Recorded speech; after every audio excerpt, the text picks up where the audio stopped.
최우선으로 호흡을 확인하고 필요하면 구조 호흡을 시작해야 합니다. 수면에서 얼굴을 담근 채 떠있는 다이버는 휴식을 취하거나 물속을 관찰하는 중일 수 있지만 무반응 다이버일 수도 있습니다. 의사소통이 잘 되는 버디 사이라면 혼동하지 않지만 화면에서처럼 다이버가 몇 분 이상 꼼짝 않고 떠 있다면 반응하는지를 확인하세요. 이상한 자세로 떠 있거나 패닉의 징후를 보인 후 움직임을 멈춘 다이버는 무반응 다이버로 간주하세요. 무반응 다이버를 도와주려면 먼저 본인과 해당 다이버의 부력부터 확보하세요. 보트나 해안의 도움을 요청하세요. 호흡을 확인하고 숨을 쉬지 않으면 구조 호흡을 해주세요. 마지막으로 다이버를 물 밖으로 꺼내세요.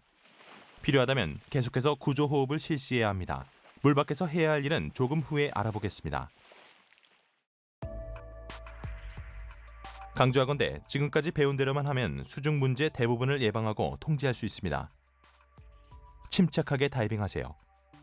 버디와 함께 공기 사용을 계획하고 자주 확인하세요. 또한 경험 및 훈련을 통해 배운 한계를 지키면서 다이빙하세요. 앞서 과로에 관해 배웠는데요. 수중에서 흔히 발생하는 문제이기 때문에 다시 한번 살펴보죠. 여유를 가지고 천천히 깊은 호흡을 하면 과로 예방에 도움이 됩니다. 힘든 활동은 피하도록 하세요. 과로하게 되면 호흡기의 공급 속도보다 더 빨리 공급을 소모하므로 공기 부족을 느끼게 되는데요. 이런 느낌을 무시해서는 안 됩니다. 다이빙을 멈추고 가능하면 해를 입지 않도록 어떤 물체에 매달리세요. 이 경우에는 죽은 산호를 예로 들 수 있겠군요. 안정을 취하고 천천히 숨을 쉬다가 호흡이 돌아오면 속도를 줄여서 다이빙을 계속하거나 가능하다면 다이빙을 중단하세요. 화면에서처럼 스쿠버 호흡기는 고장나면 공기 공급을 끊는 대신 프리플로우가 발생하게 되어 있죠. 프리플로우가 발생한 호흡기로도 숨을 쉴 수 있지만 입으로 마우스피스 전체를 물지 마세요. 공기 나오는 양이 높으면 폐 과팽창이 발생할 위험도 일부 있지만 주된 이유는 입에서 마우스피스가 빠지거나 마스크에 물이 들어갈 수 있기 때문입니다. 대신 이렇게 입술 바깥쪽으로 눌러서 과도한 공기가 빠져나가게 하세요. 도움이 된다면 마우스피스의 한쪽을 입에 문 다음 필요한 공기를 조금씩 마셔서 호흡하세요. 식수대에서 물을 마시듯이 하면 됩니다. 프리플로우 때문에 공기가 금방 고갈될 수 있으니 즉시 상승을 시작하세요. 하지만 상승할 때는 안전 속도를 유지하세요. 당연히 호흡기를 다시 사용하기 전에 전문 서비스를 받도록 합니다. 이 기술은 제한 수역 다이빙 4에서 배워볼 겁니다. 수중식물에 관한 내용에서 드물지만 엉킴 현상이 발생한다고 배웠습니다. 낚싯줄, 릴에서 빠진 느슨한 줄, 낡은 낚시 그물도 엉킴의 원인인데요. 이런 문제는 천천히 움직이고 항상 경계하고 이동할 장소를 잘 살피며 키트를 유선형으로 유지하면 대체로 예방할 수 있죠. 엉킴이 발생해도 가지고 있는 공기가 충분하다면 보통 응급 상황으로 보지 않습니다. 주변에 줄이 엉킬 수 있으니 몸을 돌리거나 꼬지 마세요. 이럴 땐 행동을 멈추고 생각한 다음 천천히 침착하게 풀어나오도록 하세요. 버디의 도움을 구하되 너무 심하게 엉켰거나 공기가 부족할 때 절단 도구가 더 빠른 해결책이라면 조심해서 사용하세요. 드물지만 극단적인 경우에는 스쿠버 키트를 벗고 빠져나와야 하는데요. 이 기술은 제한 수역 훈련 다이빙 중에 연습해 볼 겁니다. 공기 부족 및 고갈 상황에 대해서는 이미 배웠지요. 리저브 공기를 포함하여 SPG 확인 등 공기 사용 계획을 세워두면 대체로 예방할 수 있습니다. 항상 상승에 필요한 공기가 충분히 남아있을 때 수면으로 향하세요. 물속에서 공기를 소모하는 것보다 수면에서 더 길게 이동하는 게 낫습니다. 공기 공갈 상황에서는 4가지를 선택할 수 있습니다. 첫째, 공기가 조금 남았지만 약간의 호흡 저항을 느낀다면 정상적으로 상승하세요. 주변 압력이 내려가면서 공기가 늘어나므로 호흡이 가벼워지고 수면까지 안전정지 없이 지속적으로 조절하면서 상승할 수 있습니다. 둘째, 예비공기 공급원 상승은 언제나 사용할 수 있는 방법으로 가장 좋은 방법이기도 합니다. 이 방법은 이미 익숙할 텐데요. 훈련 중에 여러 번 연습해 두시길 바랍니다. 가까이 있어야 할 버디와 멀리 떨어져 있고 독립적인 예비공기 공급원이 없으면 현재 수심이 6m 또는 20피트에서 9m 또는 30피트이거나 더 얕다면 시사 또는 조절된 비상 수영 상승법을 활용할 수도 있습니다. 숨을 지속적으로 내쉬어 폐 가팽창을 방지할 수 있도록 아 소리를 내면서 위를 보고 수면으로 수영하면 됩니다. 처음에 제한 수역에서 강사와 함께 수평으로 수영하면서 이 기술을 배우게 됩니다. 안전 속도로 상승하고 호흡기와 모든 장비가 제 위치에 벗어나지 않게 하세요. 다이버로서의 스킬 섹션에서 더 자세히 배워보도록 하죠. 버디와 너무 멀리 떨어져 있고 다른 예비 공기 공급원이 없으며 수심이 너무 깊어서 어떻게 해도 수면까지 도달할 수 없을 때는 비상부력 상승법을 활용하세요. 웨이트를 떨어뜨리는 것 외에는 조절된 비상수영 상승법에서처럼 상승하면 됩니다. 안전 상승 속도를 넘을 수 있겠지만 바닥에 있는 것보다 훨씬 낫습니다. 아 소리를 내고 수면에 가까워지면 팔과 다리를 옆으로 벌려 저항을 만들어 상승 속도를 늦추세요. 공기 고갈 상황에서 수면에 도달하면 저압 인플레이터가 작동하지 않을 텐데요. 필요하다면 웨이트를 떨어뜨리거나 BCD를 입으로 불어서 부력을 확보하세요. 다이버가 수중에서 반응이 없으면 심각한 응급사태입니다. 수면으로 데리고 나오는 것이 가장 중요하죠. 필요하면 다이버의 BCD를 사용하거나 웨이트를 떨어뜨리세요. 호흡기를 잘 붙잡되 빠져있다고 해서 다시 집어넣느라 시간을 낭비하지 마세요. 안전속도로 상승하세요. 본인까지 위험에 빠지면 도와줄 사람이 없으니 안전을 유지해야 합니다. 다이버의 부력을 통제할 수 없으면 먼저 수면까지 올라가게 하세요. 수면에 도착하면 앞에서 다룬 절차를 따르세요. 무반응이란 의식이 없거나 반응할 수 없거나 일관성 있는 행동이 불가능한 것입니다. 유사 익사나 압력 관련 상해 및 심장마비와 같은 의학적 질병은 호흡곤란, 의식불명, 분별력 흐림, 시각적 문제, 마비, 흉통, 주의력 저하, 심장마비 및 호흡정지 등을 일으킬 수 있습니다. 물 밖으로 나왔다면 무반응을 겪거나 겪었던 다이버를 돕는 것이 최우선인데요. 방법을 알려드리죠. 호흡을 확보하세요. 기도를 확보합니다. 호흡을 계속 확인하세요. 필요하다면 CPR을 실시하세요. 응급구조대에 연락하세요. 일단 지역 응급구조대에 연락하고 해당 지역에 댕과 같은 지역 다이버 이머전시 서비스가 있다면 연락하세요.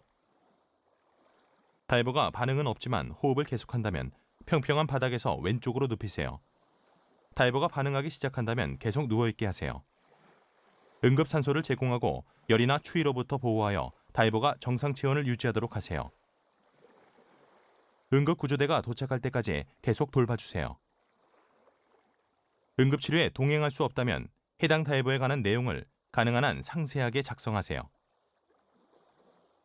사고 보고서가 아니므로 다이브 프로필, 응급치료 조치 내용, 비상연락처 정보 및 파악된 질병과 같은 정보만 기재하면 됩니다. 추측이나 짐작이 아닌 사실만 기록하세요. 물이나 물속에서 반응이 없었던 사람은 모두 건강검진을 받아야 하는데요. 유사 익사 등의 경우 시간이 흐른 다음 심각해지면서 사망에 이를 수도 있죠. 이처럼 완전히 회복된 것처럼 보이더라도 24시간 이후에 심각한 상황이 발생할 수 있습니다.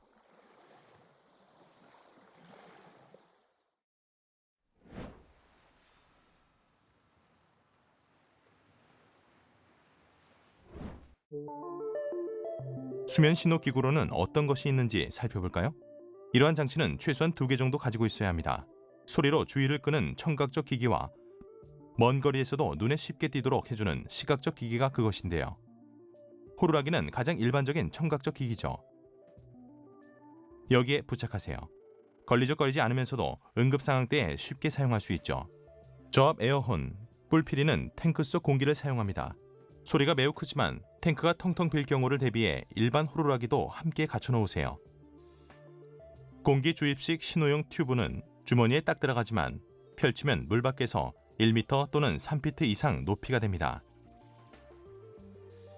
이것을 사용하면 눈에 훨씬 잘 띄는데요. 특히 거친 파도가 심할 때 유용하죠. DS, MBS, 즉 수중 전개용 수면 마커 부위도 같은 역할을 합니다. 큰 차이가 있다면 수중에서 사용할 수 있다는 점이겠네요. 신호용 거울은 햇빛을 반사해 주의를 끄는데요. 항공기나 보트에 신호를 보낼 때 유용합니다. 신호용 라이트와 플래셔는 다이빙에 맞춰 설계되었으며 야간 다이빙에 적절합니다. 해안 다이빙 또는 보트로부터 다소 떨어진 거리까지 이동할 때 다이빙 부표를 사용할 수 있습니다. 다이빙 부표는 그 위에 쉴 수 있고 다이빙 장소를 나타내주며 액세서리 운반에 도움이 됩니다. 또한 비상시에 뜰 수도 있고 다이빙 깃발을 지지해주죠. 사용 용도에 따라 최적의 유형을 선택해야 합니다. 적절한 릴에 감긴 줄을 이용하여 부표를 끄세요. 느슨한 줄은 엉킬 위험이 있습니다. 줄이 보트나 물체에 엉킬 경우 그냥 놓을 수 있도록 손으로 끄세요. 다이빙 깃발로 보트나 다른 선박에 여러분이 있다는 것을 알릴 수 있죠. 전통적인 다이빙 깃발은 아래에 다이버가 있으니 보트가 피해야 한다는 것을 나타내는데 항로 근처에서 다이빙할 때 이 깃발을 사용하라고 요구하는 곳이 많죠. 알파 깃발은 특정 선박에서 다이버들이 수중에 있어 다른 곳으로 선박이 이동할 수 없다고 알려주는 것입니다. 보통은 보트만 사용하게 되어 있지만 지역에 따라서는 모든 다이빙 활동에 사용하고 부표에 달아놓기도 합니다. 여러분의 다이빙 지역에서는 어떤 것을 사용해야 하는지 강사가 알려줄 겁니다. 깃발이 최소 100m 또는 1야드 거리에서 보이게 달아놓으세요. 지역에 따라 다이버 및 보트가 깃발과 어느 정도 거리를 유지해야 하는지 법규에 정해놓기도 하는데요. 그렇지 않다면 다이버는 15m 또는 50피트 이내에 머무르고 보트는 30m 또는 100피트에서 60m 또는 200피트 정도 떨어진 것이 일반적인 규칙입니다. 모든 보트가 다이빙 깃발을 인식할 거라고 생각하면 안 됩니다. 보트 소리가 크고 가깝다면 지나갈 때까지 충분히 안전한 수심에 머무르세요.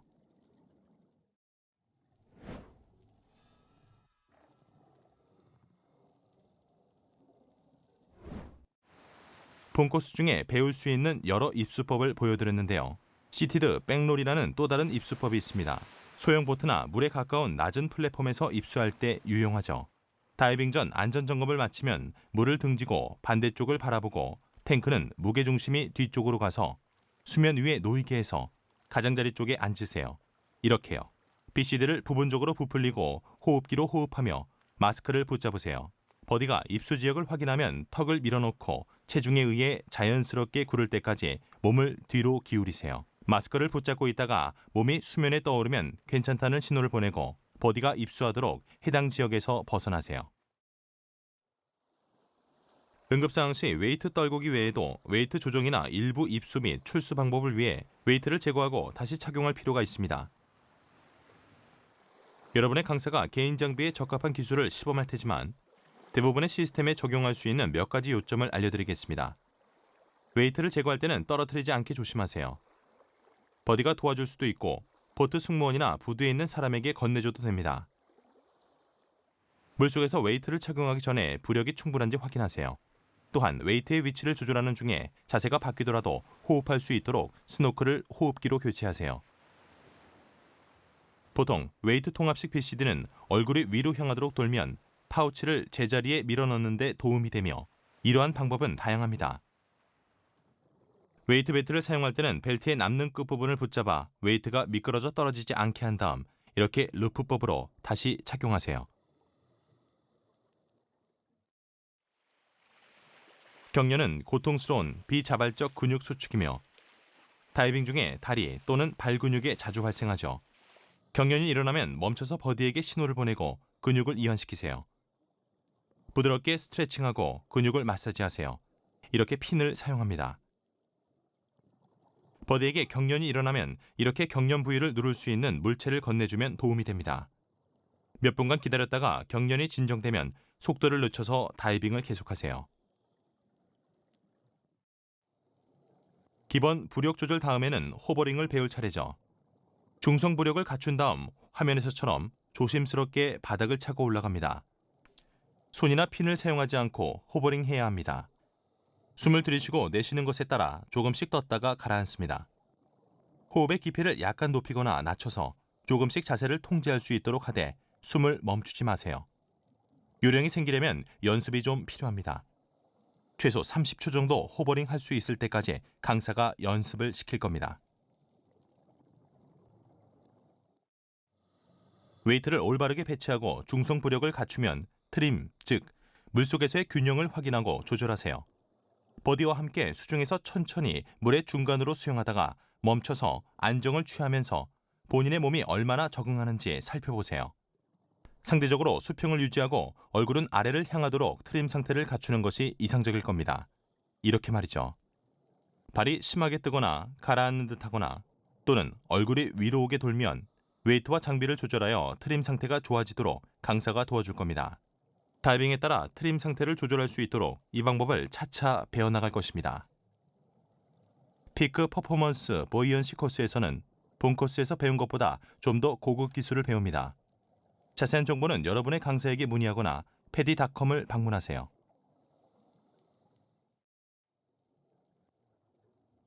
공기고갈 연습 및 예비공기 공급원 사용 연습을 마치면 두 가지를 함께 엮어서 해볼 텐데요. 강사가 밸브를 잠근 후에 호흡이 어려워지면 공기고갈 신호를 한 뒤 버디의 예비공기 공급원을 확보해서 호흡하세요. 강사가 밸브를 다시 열어줄 것인데요. 어떤 이유가 생겼더라도 본인의 호흡기를 바로 사용할 수 있습니다. 숨을 몇 번 쉬고 안정을 찾은 다음 버디와 함께 공기를 공유하면서 최소 1분간 수영합니다. 이렇게 하면 실제 응급 상황 시 일반적으로 수면까지 올라오는 데 걸리는 대략의 시간 동안 수영하면서 공기를 공유하고 버디와 떨어지지 않도록 연습을 할 수 있습니다. 강사의 지도에 따라 실제로 수면까지 상승하여 완료하세요. BCD를 입으로 부풀려서 공기가 없는 상황에서 저압 인플레이터가 작동하지 않는 것을 연출합니다. 부력을 확보할 때까지 계속 예비 공기 공급원을 사용하세요. 제한수역 다이빙 3회선 C4, 즉 조절된 비상수용 상승법의 연습을 시작할 겁니다. 앞서 여러분은 아 소리를 내면서 위를 보고 수면을 향해 수영하도록 배웠습니다. 모든 장비는 제자리에 있도록 하세요. 제한수역은 그리 깊지 않으므로 강사와 함께 수평으로 수영하며 이 연습을 해볼 것입니다. 즉, 연습에서는 수평으로 수영하며